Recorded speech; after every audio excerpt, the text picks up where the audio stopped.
and thank you for joining today, and thank you to Twin Cities Startup Week for hosting. I'm glad that you made this event a priority, and if you've ever felt that there weren't enough hours in the day or that you could use some improvement in some work-life balance or habits, then you are in the right place. Before we jump in, I actually want to take a moment to pause and invite everybody to take just 3 breaths with me. Just a big breath in. Let go of the meeting that you just came from. Another breath. Don't think about the next place that you have to go to. And a third breath, just to be present here. So that's a mini meditation that can be really helpful during transitions between meetings or different activities of your day, or even to start and end your workday. And let's go ahead and get started. So I'll be sharing my slides. Go ahead and get those up.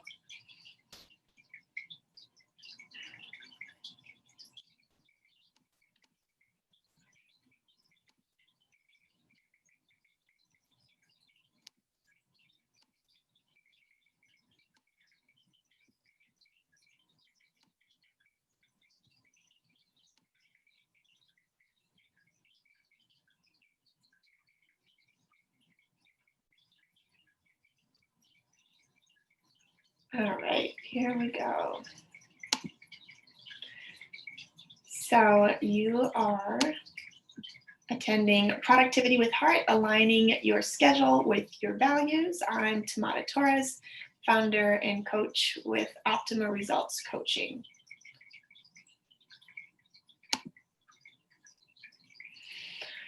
So how many of you can identify with the heart who says, I don't feel like doing anything productive today?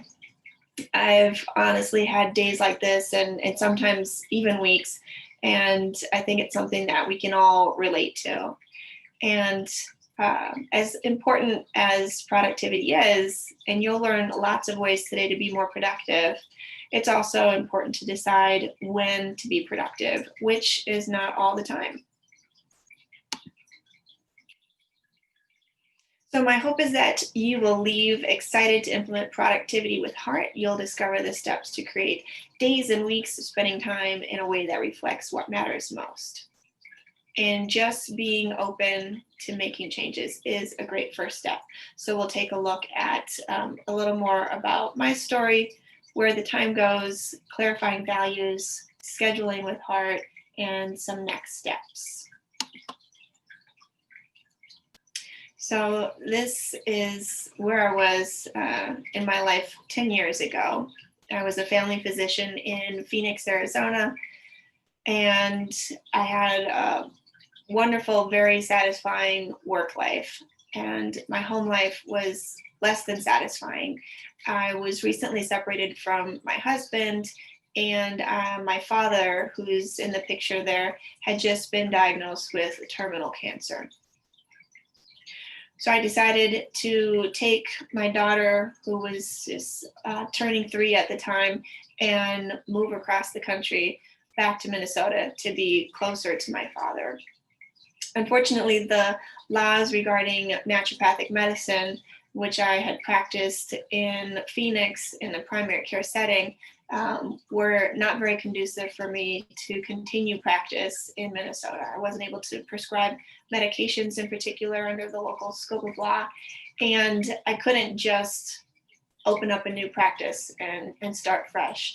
So I had to take jobs as a medical interpreter and adjunct faculty and kind of piece things together. And there were times that I felt like my training had been a complete waste. It was a really humbling time in my life. But I was also able to spend time with my dad and help him work with a naturopathic oncologist and help him get some natural therapies that helped to extend his life in addition to the traditional chemotherapy that he was receiving. In 2011, soon after my father passed away, I took an entry-level position at a corporate wellness company. And within a few months, they had created a new division, and I became their first advanced practice coach, working with employees who have chronic medical conditions like asthma and COPD. And I was really happy to be able to use my medical experience again. I also started with a small private practice in natural medicine. And as that began to grow, it started to become more difficult to balance work responsibilities with being present with my daughter. And I noticed that a lot of the people that I was coaching were having similar issues. They say research is me search. And the things that I needed to learn for myself were the things that I was able to also teach others. So fast forward to today, after devouring a lot of information on how to better manage time and be more productive, I have to say life is much more satisfying. By applying techniques with clients and a lot of trial and error in my own life, I've found so many ways to create more balance and have the time and energy for self-care, as well as significant relationships that matter most. And of course, as with most lessons, maintaining balance is always a work in progress, but I speak from experience when I say that it is more than worthwhile, and life with my daughter and my new partner is a lot more satisfying. I think it's easy for us to equate career success with happiness. In my case, I had a prestigious job that happened to be at one of the least happy and most stressful times in my life. I can imagine some of you can relate. As busy professionals or entrepreneurs, we can hold ourselves to especially high standards that can come at a cost to our well-being.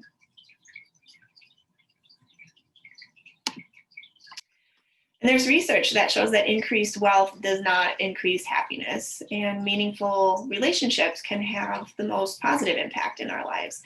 A 2014 study of respondents were asked, all things considered, how satisfied are you with your life? And then they were asked, what could you do to ensure that you would be as satisfied or more satisfied as you already are a year from now? And some responded with individual goals like losing weight or making money, and others stated goals with more social strategies like helping others and spending time with friends. And it may not be surprising that the respondents who pursued more socially engaged activities became more satisfied with their lives after the course of a year. The question is, how do we find the time? Most of us are not even sure where our time goes any given week. How many hours are we working or spending time with family? The average American spends 5.5 hours per day on leisure. And this could be hard to imagine, but if you add up the time that we spend browsing online, streaming TV, and other non-work related tasks, it really adds up. Of course, for many of us, some of our routines are no longer, perhaps not commuting or going into an office.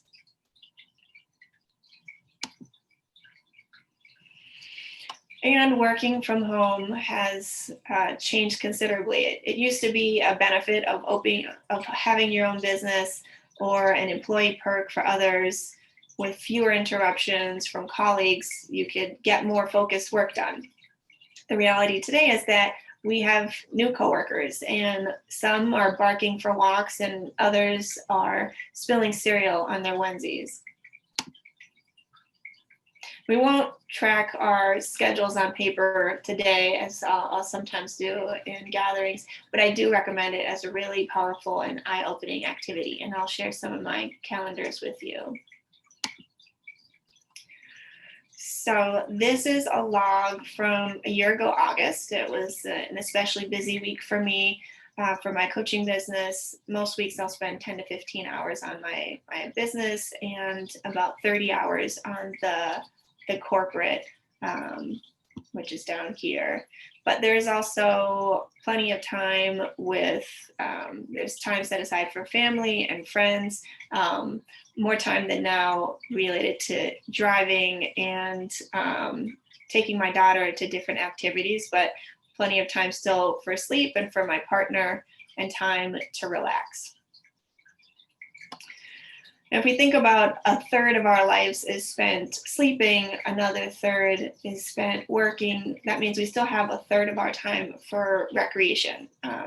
8 hours of sleep comes out to 56 hours a week. Even if you're working 50 hours out of 168 hours, you still have 62 hours each week for other things that are important to you.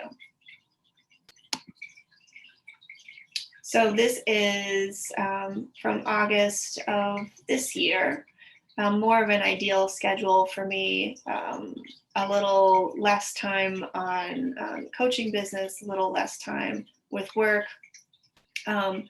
actually more time with family and friends, less time with my daughter just because we're not driving around so much, and then plenty of time for my partner and relaxation. I stopped tracking sleep and some of the other activities that were consistent and added a focus on relaxation, which includes meditation and bedtime reading.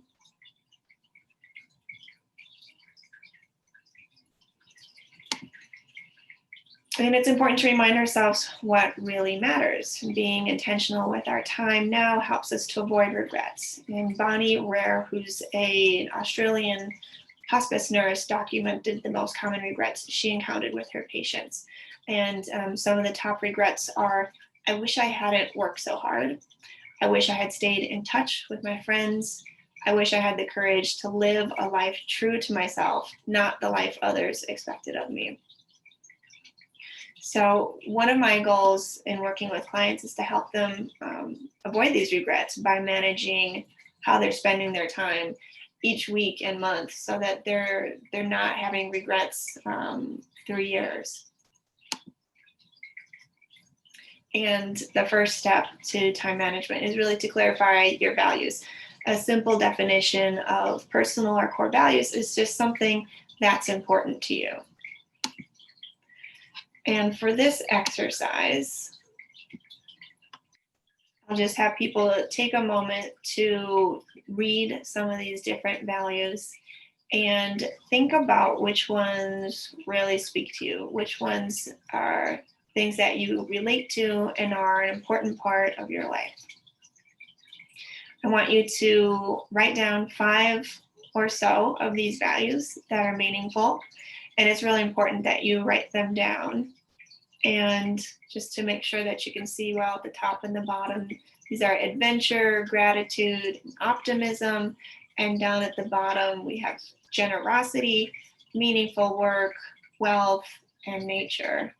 And if you need more time, of course, if you're watching the recording, you can pause that. And another way to think about this is to ask, what are you doing on your best day?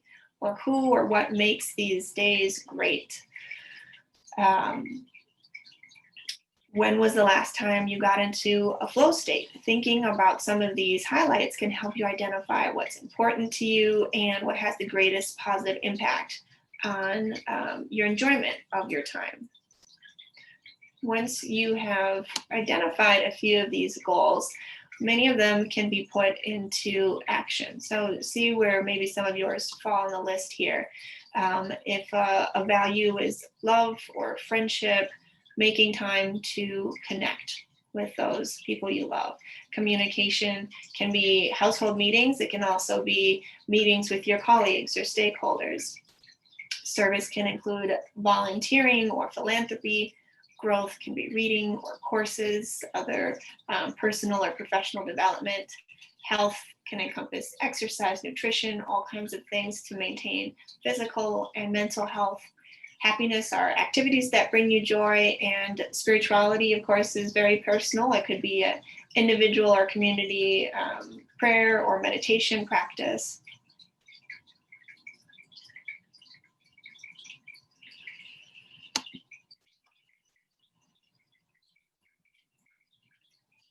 So the principles of productivity with heart include priorities, intention, flexibility, and boundaries. And so we'll talk a little bit about each of these.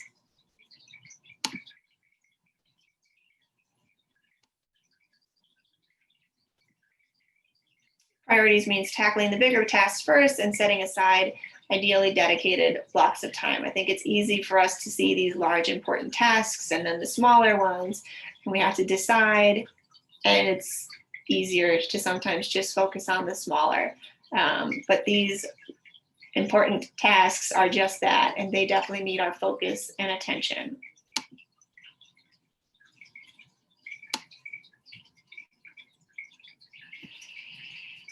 Intention means being thoughtful, and it might mean challenging your defaults, overcoming the reflex to check your social media before you get out of bed in the morning, or ideally deciding what you want your day to look like.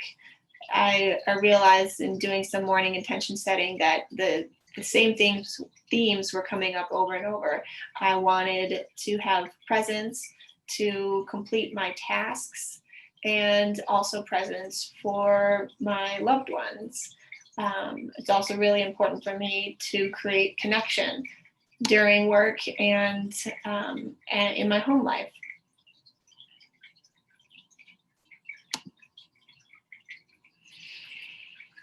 I also have a PDF guide if you're interested in learning more about intention setting and kind of setting up your day with success and balance. Flexibility. Each day may look a little bit different with schedules and meetings, and sometimes you just have to roll with changes. You may have dinner with your partner one day and just meet for breakfast the next. Even when everyone's at home, schedules don't always match up the way we would hope them to. I think this is a really important one, setting boundaries with yourself and for others, creating expectations for work hours and availability, avoiding the automatic checking of email during certain times of day, especially after hours and lunchtime. If you respond to an email at 8 p.m., you will become the one who receives emails at 8 p.m.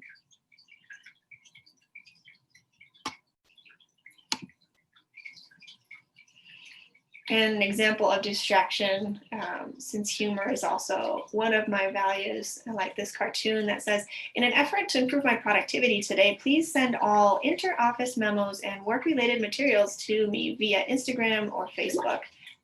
Probably not an effective communication technique. So we'll do another part of scheduling with heart, which is this scheduling exercise.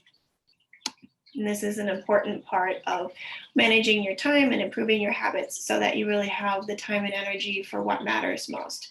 And remember that values are not goals to achieve, but guidelines to practice in the weeks and months to come.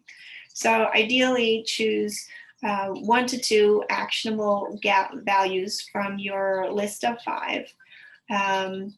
And you're going to find some time on your schedule to block those activities out. Usually we do a partner exercise, but instead you can think about these questions and make a note for yourself. 1, why is this change important to you? And 2, how do you ensure success or have a contingency plan? So some ways to do that would be, for example, you decide for your health, you want to start a morning exercise routine. You also want to have better energy throughout the day. So to ensure your success, you can set an alarm to go to bed earlier. You can also set an alarm, of course, to wake up earlier. Set your clothes out the night before. Choose what activity you want to be doing. If you're at home and you're choosing a workout video, then make sure you have that identified. And the contingency would be if you oversleep a little bit or have trouble getting out of bed as you establish this new routine, you shorten your workout or you find another time later in the day and commit to that. Or you learn from your errors, and in your post-game review, you realize, okay, I didn't give myself enough time to get to bed. I'm going to go to bed 30 minutes earlier tonight and make sure I choose my workout in advance. So I'm ready to go the next day.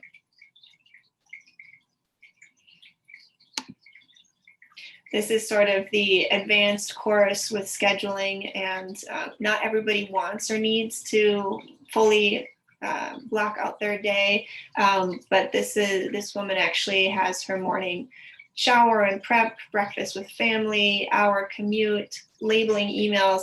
I really like this strategy because it's reviewing your emails and then choosing which ones you want to respond to, but not diving into those. When we start responding to our emails, our day gets a little bit more reactive and less proactive. And then she's scheduling 2 hours of focus time, blocking off time for lunch. She has themes for different days of the weeks. Message Monday, talking Tuesday, whatever Wednesday. Some days she has office hours where she's available to meet with other people. And then some days she has focus time just to knock out emails, which we know can take a lot of time. She has her afternoon commute, dinner with family most nights, and then midweek she has a dinner with friends. So I think this is a great way to plan out and think about your schedule and still have some variability in it.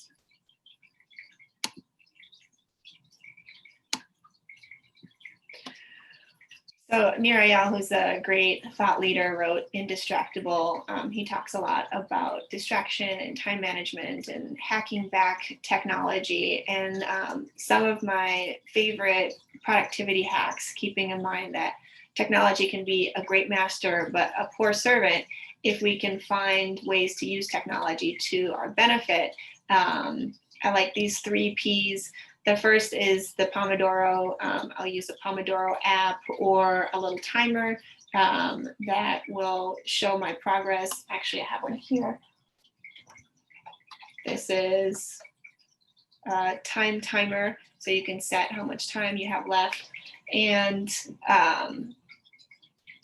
you can also use apps on your phone. I also like apps like Toggle to actually track how I'm spending my time. Pocket is a great app. It's also available on Chrome. So if I see an article that I'm really interested in reading, but I don't want to get distracted, I'll just save it to my Pocket app and then I can read it, or the app will read it to me later. And then project management. Even if you're a solopreneur and you don't have to manage projects with other people, I think it's great to have a way to be able to visualize all of the tasks and processes that have to happen to execute a project. So something like Asana.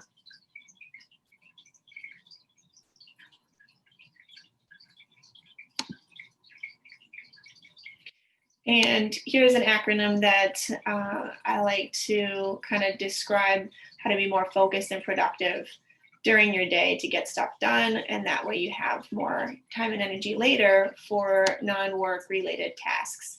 So C is for clarity about the task at hand.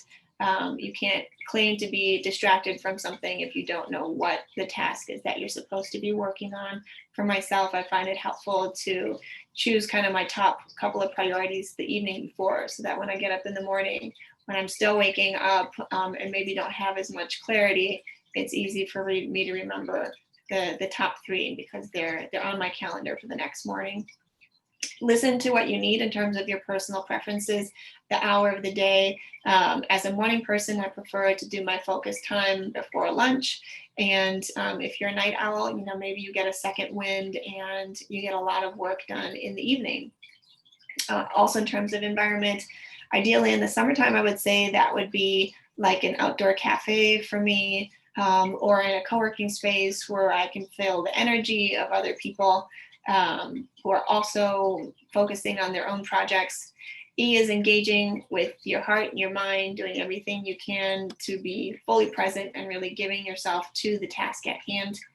A is for attention, by identifying and removing distractions, whether that be technology, or if you're someone that works best without the distraction of having other people around, finding a quiet space to do your work. And rest with breaks after about 50 minutes. Lots of research shows that even if you want to spend 3 or 4 hours on a project on any given day, it's really important physically and mentally for us to get up and stretch, have a little break, grab some water. Our attention starts to wane after 45, 50 minutes or so. And then rest in terms of quality sleep. That's really an overlooked priority for a lot of people. And I like this quote from Oprah. She tells a crowd at the forum in LA earlier this year, wellness to me means all things in balance, and balance doesn't mean all things are equal or at peace at all times. So I think that's also just understanding that things are going to shift from day to day and week to week, and we can kind of create our own sense of balance in different ways.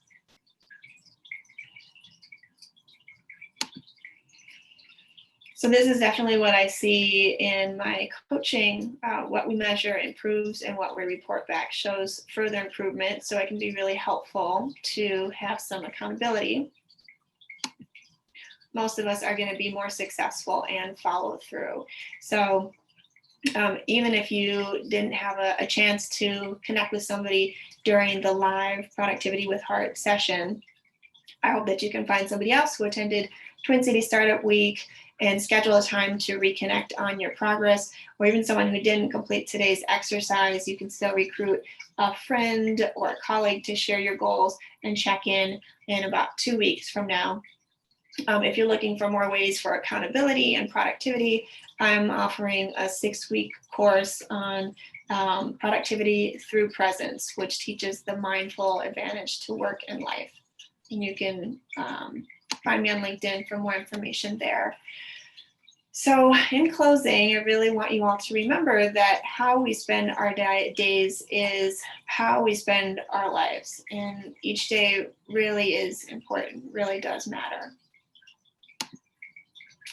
And I want to thank you all for participating, and thank you for catching this replay. I hope that you took some time to complete some of these exercises. And I also want to thank Twin Cities Startup Week and Beta for hosting. I look forward to connecting with each of you. Best way to find me is on LinkedIn. I'm also on Facebook, Instagram, and Twitter, but less often. And I also offer a one-on-one strategy session. This is a brief opportunity to tackle one of your top time management struggles, and that's completely free of charge. So I look forward to connecting. If you want to schedule a strategy session, you can send me a message on LinkedIn, and I can shoot you a link to my calendar. So again, thank you all. I hope that you've gotten some inspiration as well as some concrete strategies to clarify your time and improve your time management and productivity moving forward. And I really look forward to connecting with each one of you. Take care.